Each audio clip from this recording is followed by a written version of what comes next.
Hello, everybody, and welcome to Chapter 6, An Introduction to Macroeconomics. In Chapter 6, we're going to begin the purely macro-focused portion of this class, and this is a macroeconomic class, where we're going to now focus on the big picture of the overall economy. We touched on the difference in earlier chapters between macro and microeconomics, and now we're going to purely focus on macro concepts.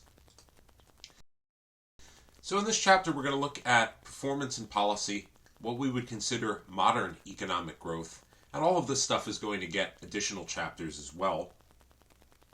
Look at the trade-off between savings and investment, and how we have to choose between present and future consumption.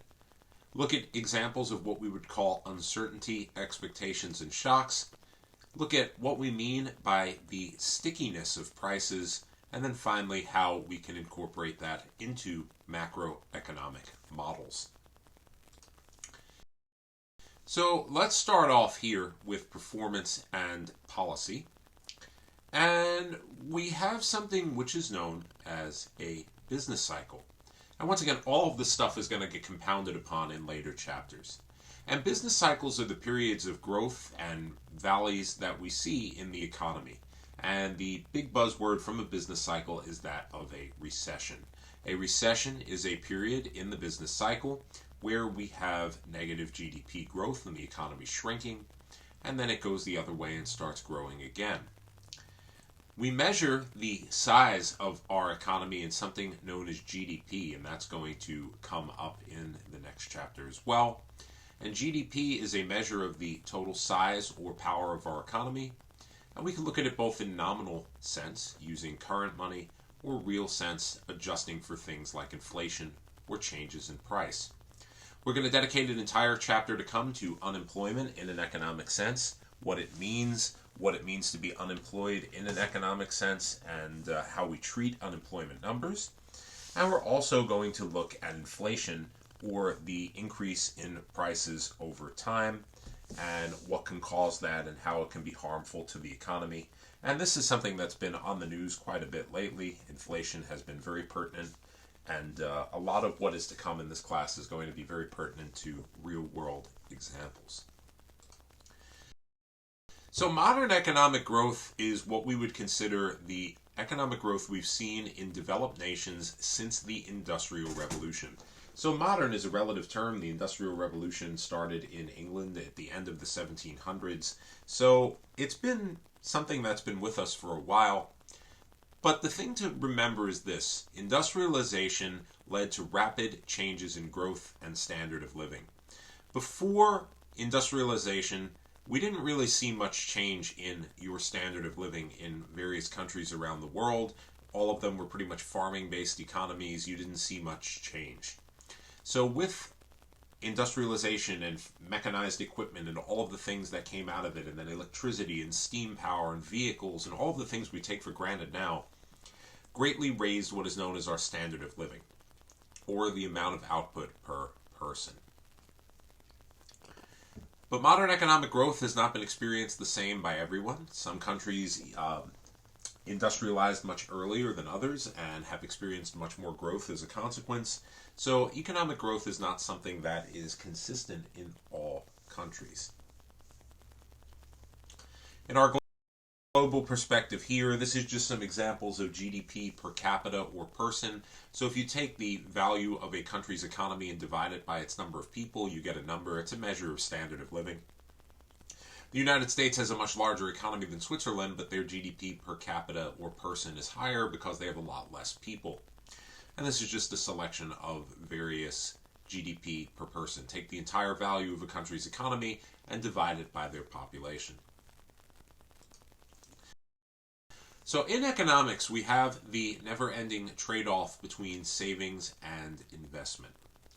So savings are necessary in any country to sustain future economic growth. If everything that people made was spent right away and nothing was saved, there would be no money for future consumption. Additionally, once people save money, they can then use that money to make investments, and that's what leads to growth. Investments are any time you take money or resources and devote it towards the future. You build a new building for your company knowing that it's going to increase your sales. That's an investment. It's going to pay off in the future. You hire new people to develop new products because those products will make you money in the future. That's an investment. In the case of this class, we look at what is known as economic investment. And economic investment, or what we're looking at right here, economic investment is anytime you're investing in goods and plant, product, and equipment for the future. Financial investment is things that you're probably more familiar with, such as buying stocks or bonds or anything like that. We don't really look at that as much in an economics class. We're really focused on economic investment, or investment in the future, more goods and services in the future, higher standard of living. And investments are driven by banks and financial institutions, and we have entire chapters that will be to come that we dedicate on the power of banks in the economy. So in any economy, nobody knows what the future holds. And this uncertainty is going to be something that always complicates decisions about savings and investment. And whenever something unexpected occurs, we consider it a shock economically. What we saw in the last few years with COVID, with all of the shutdowns and businesses failing, and it seemed like the whole world got upended overnight, that was an example, once again, of a shock. That was an example of a shock. So the importance of this are economies have to be able to respond to them. And you can have shocks in both demand and supply. Demand shocks are unexpected change in demand, so the economy falls into a recession, and demand for something very popular falls off a cliff because people don't want to spend the money. That's a demand shock. There is a big resource shortage or a war somewhere preventing us from getting a necessary material or mineral or oil or anything we use in production. That would be an example of a supply shock. And there are many factors that can cause them, and we're going to look at them once again throughout this class as well. So anytime something that happens which wasn't expected, we consider it a shock. And our expectations affect our investment. If we're going to spend millions of dollars to build a new corporate headquarters, we would hope the economy is doing well and that our business is doing well. We wouldn't spend that money otherwise. So depending on where we see the economy going in the next few months or years, or depending on what project we're doing will affect the time scale, that's going to affect our expectations. Now we're going to look at what are known as demand shocks. So demand shocks and flexible prices. So prices fall if your demand is low. Prices fall if your demand is low. That's a rule. If something's not demanded, one way to get people to buy it again is to cut the price. That's your clearance sale or anything like that. So if prices can move, if we can change them, your sales won't change very much. We drop the price and the demand comes back and we continue at that point of equilibrium. But in reality, most products do not have what are known as flexible prices. And flexible prices means we can set them to anything dependent on demand. Think of all the products that we encounter. They cost money to make. You have to pay your employees that are manufacturing them and buy your supplies that you put into them. And all of that costs money. So because of that, we can't just simply keep cutting prices more and more and more. Eventually, prices are going to be known as what is called sticky. And sticky means that on the way down, you'll eventually hit a point where, at least for a period of time, you can't lower them anymore. In a long enough period of time, prices can be anything. Think of a product that no one's buying and then they close it out for 90% off and the company loses money. Businesses will eventually lose money to get rid of something, and we'll go into the reasons why in chapters to come. However, for the most part, in the relative short term, prices will eventually hit a point where you can't lower them anymore because you have to pay your employees and you have all of these costs built into the products. And in this case, if prices are sticky and we can't change them, and in reality many prices are inflexible and unable to change rapidly in response to unexpected changes in demand, so since the price cannot change, businesses must pursue other avenues, such as changing production to match the demand.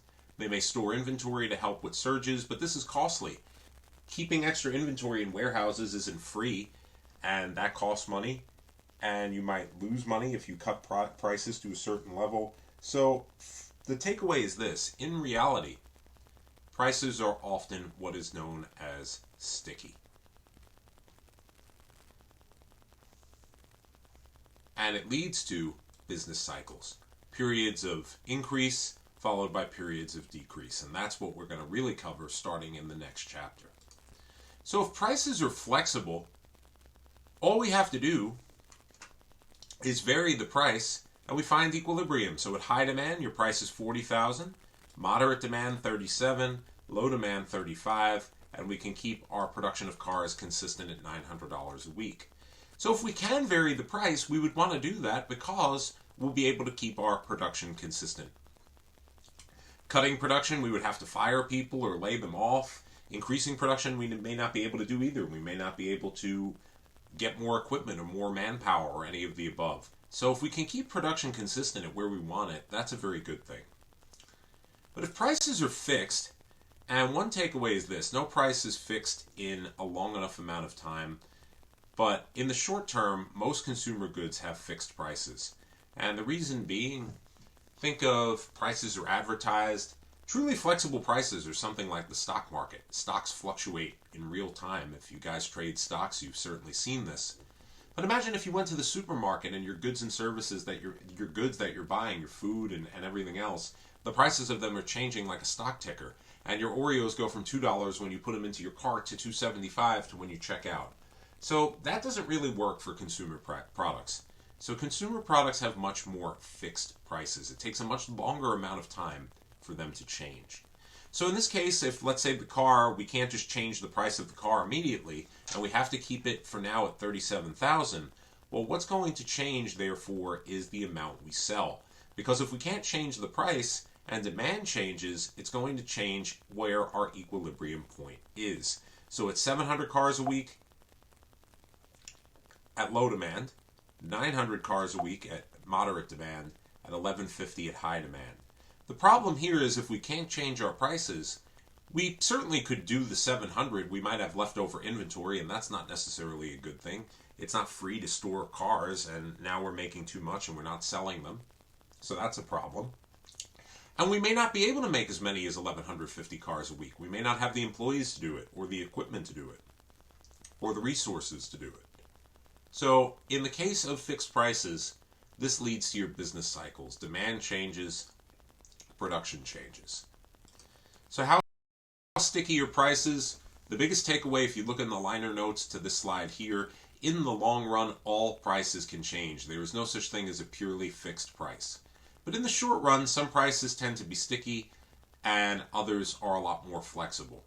So consumer goods are generally much more sticky than things like commodities. So oil prices change all the time, natural gas, raw inputs like corn, stuff like that, metal prices. You could look up the price of gold, it's constantly changing. So commodities, stocks have flexible prices. Stocks are probably your best example of flexible prices. The price of a stock is based purely on supply and demand. If a lot of people want to buy the shares, it's going to go up. If a lot of people are selling them, it's going to go down. And they adjust in real time. So as for consumer type products, any sort of service product, so an advertised service that you hire and you pay them, those are some of the most sticky prices, almost a year to change. Manufacturing, about 8 months. Finance, 7. Utilities, a little under 5. Retail, around 5 as well. And agriculture, around 3. So even retail stores can change their prices, but they're not going to change overnight. So prices do change at the supermarket, but once again, you're talking in a matter of months or more. You're not generally talking every day you go to the supermarket, things are radically different prices. I'm not talking about sales, I'm talking about just the regular prices themselves. So it's not like you're going to see the stock market where you're watching your Oreos trade on a ticker or your hamburgers trade on a ticker or anything like that. So commodities, stocks, those are the most flexible. They can react in literal seconds or less. Consumer goods are much stickier. And depending on what they are, determines it, and that's what we're looking at in this table here. So once again, many prices in the short run are quite sticky, and the reasons are twofold. Consumers want to have stable prices. Once again, you don't want to go to the grocery store or the hardware store and everything is changing like a stock. And also, firms want to avoid price wars. Firms usually set a price and match everybody else. They might do a price matching guarantee. That way, if someone unexpectedly cuts, they'll just match them. Because it would be very costly to companies if everybody was constantly trying to underprice each other by a few pennies and prices were constantly changing, because they would get lower and lower and lower and companies would lose a lot of money. Price wars are not a very good thing. So for the most part, all your major companies that sell consumer goods, their prices are broadly similar. And a lot of them even have things like price matching guarantees, where if you find a better price, you can give it to the Best Buy and they'll match it for your TV or your computer or anything like that. In the long run, however, all prices are flexible. If there are unexpected but permanent changes in demand, so think of something like CDs. They were super popular, and then once digital music came out, no one really understood how quickly that would make CDs obsolete. Companies don't really make very many of them anymore because that's a permanent change in demand. And if you do find CDs, they're generally extremely cheap compared to what they cost years ago. So all prices are flexible in the long run. Companies will lose money. They will close things out at bargain basement, 90% off, because generally what they're doing is getting rid of inventory that didn't sell, and they'll never buy that inventory again. So anytime you see those super closeout sales, that's generally why. So all prices are flexible in the long run. But in the short run, on the way down, prices are generally fairly fixed. So that's why we would say there are sticky prices rather than stuck. There is no such thing as a truly stuck or inflexible price that never changes. And we're going to look in chapters to come at what are called aggregate expenditures and aggregate demand and aggregate supply.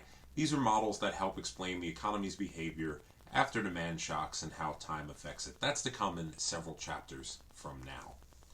And finally, once again, the reasons for sticky prices. Consumers prefer them. Also, businesses prefer them because they can run advertisements. You can advertise a price for the car or the computer, and it's not changing by the time it gets printed or published. It's to stop price wars, and price wars are extremely costly and harmful to businesses. But the real reason is wages and salaries are 70% of your costs. No matter what, you have to pay the people that are helping you make your goods and services that work for you, and they're the overwhelming majority of the cost of everything we buy. So because of this, we can't keep cutting prices indefinitely because we have fixed costs we can't do anything about. In a long enough amount of time, you can even do something about this. Obviously, you can fire people, you can cut people's hours, but the big takeaway, and we're going to touch more upon this, is this. Generally, reductions in per unit labor costs are self-defeating. If you fire a lot of people, the people who continue to work for you are going to get disgusted and probably really phone it in or look for other jobs, or they might quit, or all of the above. If we cut everybody's hours so we don't fire people, that'll do pretty much the same thing. Your employees are going to get very mad that now they went from having a full-time job to a part-time one, and they're going to probably do the bare minimum until they find a better job. You'll wreck your employee morale. So as a consequence, we generally do anything with firing workers or really cutting our labor costs until we absolutely have to. If we're really running out of money, we're going to go out of business, we're doing very poorly, well then yes, we're going to lay people off or possibly fire them or all of the above, but that's a last-ditch thing. You're going to more than likely raise your prices or cut your production or all of the above before you do mass firings, layoffs, anything like that. Because the amount of damage it's going to do to how your workers are going to want to work for you is going to be much more harmful than whatever money you save by cutting them. So on that note, that's going to take us to the end of chapter number 6.